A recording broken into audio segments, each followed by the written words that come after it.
Examples कुछ दे रखे हैं, जैसे 8.1, 8.2, ये 8.5 तक है। तो आज उसको हम देखने वाले हैं। आपको क्या करना है, जैसे ही क्वेश्चन सामने आए मैं आपको बोलूंगा पॉज करने के लिए, तो वीडियो को पॉज कर लेना है और फिर आपको उसको ट्राई करना है कि आपसे वो हो पा रहा है कि नहीं हो पा रहा है, और जब नहीं हो तो आपको फिर सॉल्यूशन देखना है। तो चलिए एक एक करके सवाल देखते हैं। तो देखिए क्वेश्चन नंबर 8.1, क्वेश्चन समझ लेना फिर उसके बाद ट्राई करना। तो क्वेश्चन में बोला एक कांस्टेंट फोर्स है, constant force act on an object of mass 5 kg। कोई अगर 5 kg का ऑब्जेक्ट है, ये 5 kg का ऑब्जेक्ट है, इस पे एक फोर्स लग रहा है F, ये F फोर्स लग रहा है for a duration of 2 second. कितने टाइम के लिए लग रहा है, 2 सेकेंड के लिए लग रहा है ये force. It increases the object, ये जो फोर्स है ना ये इंक्रीज कर रहा है ऑब्जेक्ट की वेलोसिटी को 3 मीटर पर सेकंड से 7 मीटर पर सेकंड। यानी कि इनिशियल वेलोसिटी ये है और फाइनल ये है। तो इनिशियल वेलोसिटी यानी u कितना है, 3 मीटर पर सेकंड, और फाइनल वेलोसिटी कितनी हो गई, 7 मीटर पर second. Find the magnitude of applied force, तो हमें ये जो फोर्स है ये पता करना है, तो हमें F पता करना है। Now if the force was applied for a duration of 5 second, और अगर अगली बार ये फोर्स को अप्लाई कर देते हैं 5 सेकेंड के लिए, तो उस केस में what would be the final velocity. तो फाइनल वेलोसिटी यानी कि v पता करनी है उस टाइम पे, हमें उस वक्त के लिए फाइनल वेलोसिटी पता करनी है। तो ये कैसे होगा, देखिए F बराबर ma, ये फॉर्मूला हमें पता है, तो m की जगह m रहने देंगे, a की जगह देखो एक्सेलरेशन दे रखा है इन्होंने, कहीं नहीं दे रखा, तो एक्सेलरेशन नहीं दे रखा तो हम फॉर्मूला लगा लेते हैं एक्सेलरेशन का v माइनस यू बटे में t। तो अब इसमें वैल्यू डालते हैं और सॉल्व कर लेते हैं। मास कितना है 5, v कितना दे रखा है 7, u कितना दे रखा है 3, और टाइम कितना दे रखा है 2।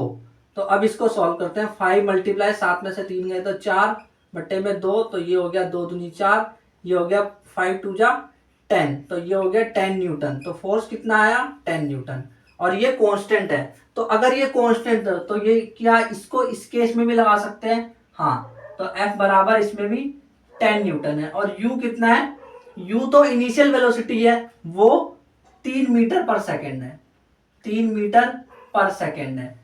और हमें यहाँ पे m भी पता है, m भी कांस्टेंट है 5 kg। क्यों, क्योंकि उसका द्रव्यमान थोड़ा ना चेंज होगा कि अगर वो तेज चलने लग गए धीरे तो द्रव्यमान चेंज हो जाएगा, नहीं ऐसा नहीं होता। तो इस वाले केस में हमें v पता करना है। तो v कैसे पता करें, v बराबर u प्लस at से। तो अब सवाल उठता है कि ये a कहां से लेके आए हम, क्योंकि हमारे पास देखो, हमारे पास v निकालना है तो u तो है, a नहीं है इसमें कहीं भी, हाँ t तो है 5 सेकंड लेकिन a नहीं है, तो a कहां से लाए। देखो F बराबर ma होता है, F बराबर ma, तो अगर मुझे a निकालना है तो m को इधर जाके डिवाइड कर दूंगा, तो F बटे में m ये a के बराबर हो जाएगा। तो a की जगह मैं F बटे m लिख सकता हूँ, तो ये हो जाएगा u प्लस F बटे m मल्टीप्लाई t। तो u की जगह मैं 3 लिख सकता हूँ, प्लस में F जो है वो 10 दे रखा है, मास जो है 5 दे रखा है, और टाइम भी 5 है, तो 5 से 5 कट गया, 3 और 10 13 आ गया, ये आ गया 13 मीटर पर सेकंड आंसर आ गया फाइनल वेलोसिटी का। तो इस तरह से आपको सॉल्व करना था इस सवाल को। तो अगला क्वेश्चन है 8.2। इस क्वेश्चन में हमें पूछा है कि which will require a greater force, किसको ग्रेटर फोर्स की जरूरत होगी, 2 kg मास वाले 5 मीटर पर सेकंड स्क्वायर से जो एक्सेलरेट कर रहा है उसको, या फिर 4 kg मास वाले जो 2 मीटर पर सेकंड स्क्वायर से एक्सेलरेट कर रहा है उसको। तो सिंपल सा सवाल है, F बराबर ma फॉर्मूले पे होगा, इसको पॉज करके सॉल्व कर लो पहले तो। ठीक है, अब मैं बताता हूँ कैसे होगा। तो पहले तो बात करते हैं, ये 2 kg मास जो है, ये 2 kg मास है जिसपे एक्सेलरेशन लग रहा है 5 मीटर पर सेकेंड। तो इसमें फोर्स क्या आएगा, फोर्स होता है ma, F बराबर ma होता है, तो F बराबर m कितना दे रखा है 2 kg दे रखा है, सब ऐसा यूनिट में दे रखे हैं ना, kg मीटर पर सेकेंड स्क्वायर, हाँ ठीक है, फिर कोई प्रॉब्लम नहीं है। तो मास 2 दे रखा है, एक्सेलरेशन 5 दे रखा है, तो ये आ गया 10 न्यूटन। अब बात करते हैं इसकी 4 kg वाले की। तो ये है 4 kg वाला, 4 kg, और इस पे जो एक्सेलरेशन लग रहा है वो लग रहा है 2 मीटर पर सेकंड। तो इसमें अगर हम फोर्स निकालें तो F बराबर ma करके, F बराबर मास कितना है 4 kg और एक्सेलरेशन 2 है, ये सब भी ऐसा यूनिट में ही है, 4 दूनी 8 न्यूटन आया। तो अब ये 8 है और ये 10 है, अब खुद ही देख के बता दो कि किसमें ज्यादा फोर्स लग रहा है। तो हम लिख देंगे यहाँ पे, इसमें फोर्स ज्यादा लग रहा है तो हम लिखेंगे 2 kg मास एक्सेलरेटिंग एट 5 मीटर पर second square is having greater force, ऐसे करके लाइन लिख देंगे। इस तरह से सॉल्व हो जाएगा। क्वेश्चन नंबर 8.3, तो ये कैसे होगा, ये क्वेश्चन देखो, क्वेश्चन समझना, फिर पॉज करने के लिए बोलूंगा तो पॉज करना और ट्राई करना। देखो एक मोटर कार दे रखी है, ये एक मोटर कार है, मोटर कार यानी समझते हो ना बच्चों वाली कार।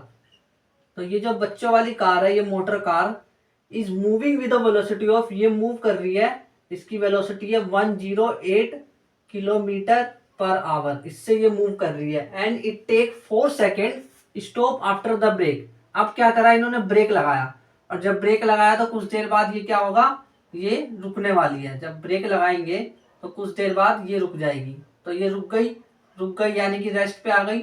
और इसमें कितना टाइम लगा, 4 सेकंड लगा, 4 सेकंड लगा इसको यहां से यहां आने में, यानी रुकने में इसको 4 सेकंड लगा। Calculate the force exerted by the brakes, तो ब्रेक ने कितना फोर्स लगाया ये पूछा है।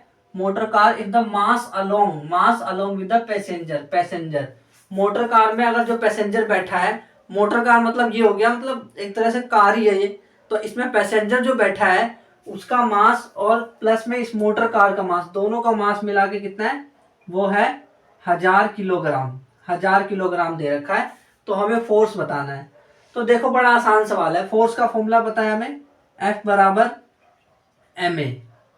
तो m तो दे रखा है 1000 kg, ठीक है। एक्सेलरेशन दे रखा है कहीं नहीं, तो एक्सेलरेशन का फॉर्मूला लगा देंगे यहाँ पे हम, यानी कि v माइनस यू बटे में t, ये वाला फॉर्मूला लगा देंगे। तो 1000 तो ऐसा ही रहने वाला है, मल्टीप्लाई में v कितना है, v यानी बाद में उसकी वेलोसिटी कितनी हो गई, ये मेरे ख्याल से 0 हो गई है ना, बाद में रुक गई तो उसकी 0 हो गई, अंतिम मतलब लास्ट में फाइनल वेलोसिटी 0 हो गई। और शुरू में क्या थी, शुरू में ये थी 108 किलोमीटर पर आवर, बट इसको ऐसा यूनिट में कन्वर्ट करना पड़ेगा। तो 108 को 5/18 से मल्टीप्लाई कर दो, 108 मल्टीप्लाई बाई 5/18, तो 18 पंजे 90, 18 छिके 108, और 6 पंजे 30 हो गया ये। तो u कितना आया, 30 मीटर पर सेकंड आया। जो इनिशियल वेलोसिटी थी वो 30 मीटर पर सेकंड थी। तो v कितना है 0 माइनस u कितना है 30, और टाइम कितना दे रखा है 4 सेकंड। तो अब इसको सॉल्व कर देते हैं। 1000 मल्टीप्लाई बाई 0 में से 30 गया तो -30 अपॉन में 4, तो ये जो है ये इससे, इसको मैंने इससे काट दिया अगर, तो ये आएगा 250 को 3 से मल्टीप्लाई करेंगे, 30 से 250 को 30 से, तो ये आएगा 7500 न्यूटन। और ये माइनस में आ रहा है। अब ये माइनस में क्यों आ रहा है, ध्यान से समझना, माइनस में इसीलिए आ रहा है, फोर्स जब पीछे लगेगी तो एक्सेलरेशन भी पीछे होगा, क्योंकि दोनों का साइन चेंज सेम होता है एक तरह से। तो फोर्स पीछे लग रही है, अगर फोर्स आगे लग रही होती तो गाड़ी और आगे जा रही होती, पर पीछे फोर्स लग रही है, ब्रेक पीछे फोर्स लगा रहा है, उसी की वजह से तो गाड़ी रुक पा रही है। तो पीछे अगर मान लो कोई चीज बहुत स्पीड में चल रही है, बहुत तेज, और आपने उसे पीछे खींचने की कोशिश करी, तो क्या वो थोड़ी देर बाद रुक नहीं जाएगी। तो जो पीछे खींचने का काम है वो कौन कर रहा है, ब्रेक काम कर रहे हैं पीछे। 8.4 क्वेश्चन, तो इस क्वेश्चन को ना ध्यान से समझना, फिर उसके बाद ट्राई करना। देखो, a force of 5 newton gives a mass of m1 and acceleration 10 metre पर सेकंड। कोई मास है m1, कोई मास m1 है, उसकी जो एक्सेलरेशन है वो है 10 मीटर पर सेकंड स्क्वायर, है ना, यही है। और इसमें जो फोर्स लग रहा है वो फोर्स है 5 न्यूटन। ये इसकी बात हो गई m1 की। एंड अ मास m2, और अगर m2 की बात करें, जो m2 मास है उसकी बात करें, उस पर एक्सेलरेशन लग रहा है, वो लग रहा है 20 मीटर पर सेकेंड स्क्वायर। और फोर्स कितना है इसमें, force of 5 newton gives a mass m1, force same है, फोर्स यही है सेम, 5 न्यूटन का फोर्स है।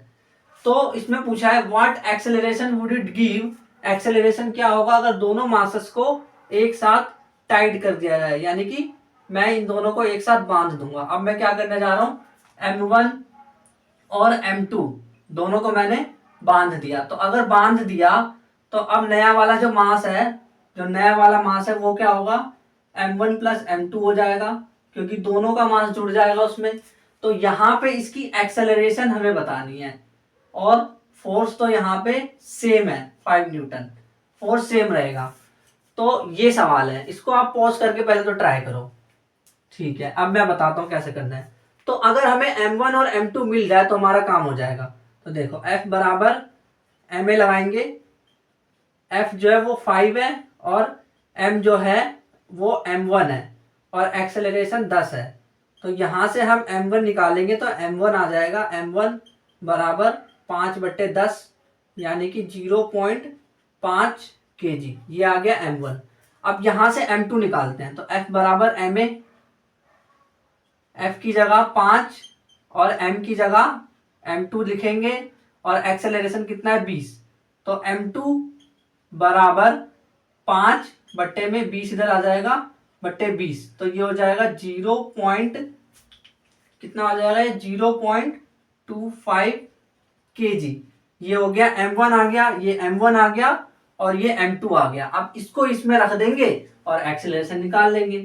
तो f बराबर ma, मतलब f बराबर ma, बार बार यही फॉर्मूला लग रहा है इसमें।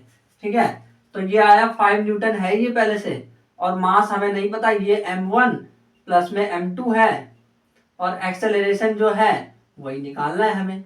तो अब ध्यान से देखो, ये तो 5 रहेगा, m1 प्लस m2, m1 कितना है 0.5, 0.5 और m2 कितना है 0.25 और मल्टीप्लाई करना है इसको a से। ठीक है, 5 बराबर 0.5 और 0.25 कितना हुआ 0.75 मल्टीप्लाई a। तो अब इसको सॉल्व करेंगे, एक्सेलरेशन बराबर 5/0.75, तो पॉइंट कटा तो ऊपर डबल जीरो आया। तो अब 25 के टेबल में 25 दिया 75, 25 दूनी 50, 20 आया, 20/3 आया, 20/3, 20/3 यानी कि ये है 3 एकम 3, 3 दूनी 6, 3 9, 3 चौक 12, 3 बजे बना 3 6 18, 3 6 18 आया। फिर 20 में से 18 गया तो 2 बच जाएगा। तो ये बार बार 6 आता रहेगा, 6 मीटर पर सेकंड स्क्वायर। ये आ गई इसकी एक्सेलरेशन, फाइनल एक्सेलरेशन ये आ गई। लास्ट क्वेश्चन 8.5, बड़ा ही आसान क्वेश्चन है ये, मतलब अब आया ना मस्त सवाल, एक नंबर सवाल मस्त एकदम। कैसे देखो, क्यों, इसमें इन्होंने बोला है मास 20 ग्राम दे रखा है। तो भाई पहले तो इसको आप कन्वर्ट करो एसआई यूनिट में। तो मास की एसआई यूनिट क्या होती है केजी। तो केजी यानी कि इसको ग्राम को केजी में कन्वर्ट करने के लिए 20 को 1000 से भाग करो। तो ये आएगा, 0 से 0 कट गया, ये आएगा 0.02 kg। तो मास को हमने केजी में निकाल लिया। हमें इस सवाल में करना क्या है, ये ग्राफ दे रखा है, ऐसा सवाल पेपर में आ सकता है। ठीक है ना, बहुत इंपॉर्टेंट सवाल है। तो पहले इस पे इंपॉर्टेंट मार्क कर लो, बहुत इंपॉर्टेंट सवाल है। अगर आप कर सकते हो तो आप पॉज करके ट्राई कर लो पहले, तो फिर मैं बताऊंगा। ठीक है, तो इसमें ना हमें फोर्स निकालना है जब ये रेस्ट पे आया। तो अब ध्यान से सुनो, व्हेन कम टू रेस्ट का मतलब क्या, बाद में रेस्ट में आया। तो अब देखना, बाद में रेस्ट में आया, अगर मान लो हमें ये पता भी नहीं चल रहा है कि बाद में रेस्ट में आया मतलब क्या, तो ध्यान से सुनना। जब टाइम, ये तो टाइम है, ये वीटी ग्राफ दे रखा है, तो ये वेलोसिटी और ये टाइम है, ये वेलोसिटी और ये टाइम है ना। तो जब टाइम 0 था, 0 कहाँ होगा, टाइम यहाँ पे होगा। जब टाइम 0 था तो इसकी जो वेलोसिटी थी वो 20 मीटर पर सेकंड थी, 20 मीटर पर सेकंड थी। और जब टाइम 10 सेकंड हुआ, यानी कि लास्ट में एकदम टाइम गया, जब 10 सेकंड हुआ तो इसकी वेलोसिटी 10 सेकंड पे कहां पे टच कर रहा है, 0 पे। तो इसकी वेलोसिटी हो गई 0। तो टाइम 0 मतलब क्या, t इक्वल टू 0 का मतलब होता है इनिशियल पोजीशन, शुरू की पोजीशन को बोलते हैं t इक्वल टू 0। तो कहीं ऐसा तो नहीं कि ये इनिशियल वेलोसिटी है, हाँ ये है u और ये बाद में इसकी 0 हो गई, तो ये है v। तो अब हमारे पास u भी है, v भी है और टाइम भी हमारे पास है, वो है 10 सेकंड, क्योंकि यहां से यहां पहुंचने में 10 सेकंड लगा ना, इसलिए। तो 10 सेकंड टाइम भी है, u भी है, v भी है, मास भी दे रखा है, f निकालना है। तो f कैसे निकालते हैं, f बराबर ma, m a की जगह v माइनस यू बटे में t। m कितना है 0.02, v कितना है 0 माइनस u कितना है 20 दे रखा है। टाइम कितना है, टाइम है हमारे पास 10 सेकेंड, तो 10। तो अब देखना 0.02 मल्टीप्लाई में ये -20 आ जाएगा, -20/10, जीरो से जीरो कट गया तो ये बचा -2, तो ये आ जाएगा 2 से मल्टीप्लाई करेंगे इसको 0.04, और माइनस भी रहेगा -0.04। ये क्या होगा, ये फोर्स है तो किस में होगा, ये फोर्स, अगर ये फोर्स है तो किस में होगा, ये न्यूटन में होगा। तो फोर्स क्या आया, -0.04 न्यूटन। अब ये माइनस में क्यों आ रहा है, ध्यान से सुनना। जब शुरुआत हुई, टाइम 0 था, जब शुरू हुआ, इनिशियल शुरू में हुआ, तो शुरू की बात थी तो उस वक्त क्या था, उसकी स्पीड जो थी वो 20 थी, लेकिन बाद में उसकी स्पीड 0 हो गई। तो जब स्पीड ज्यादा से कम हो गई, ये तो बिल्कुल ऐसा है कि अगर कोई चीज चल रही थी और एकदम से रुक गई, तो भाई रुकेगी कब, जब पीछे कोई फोर्स लगाओगे तब ना। तो पीछे फोर्स लगाने का मतलब क्या, ब्रेक लगाना। ये बिल्कुल कोई गाड़ी होगी या फिर हो सकता है, तो पीछे फोर्स लगाना था, ब्रेक लगाया, ब्रेक लगाने की वजह से जो फोर्स लगता है पीछे, इसलिए वो माइनस आया। तो ये फोर्स पीछे की तरफ लग रहा है, -0.04 न्यूटन का फोर्स लग रहा है। तो इस तरह से ये सवाल करने थे। इसमें जो एग्जांपल्स के सवाल थे वो हो चुके हैं। अब इसके बाद हम नेक्स्ट लेक्चर में करेंगे जितने भी एक्सरसाइज के क्वेश्चन इन्होंने दे रखे हैं इस चैप्टर में, force and laws of motion में, वो सारे के सारे करेंगे। Thank you very much.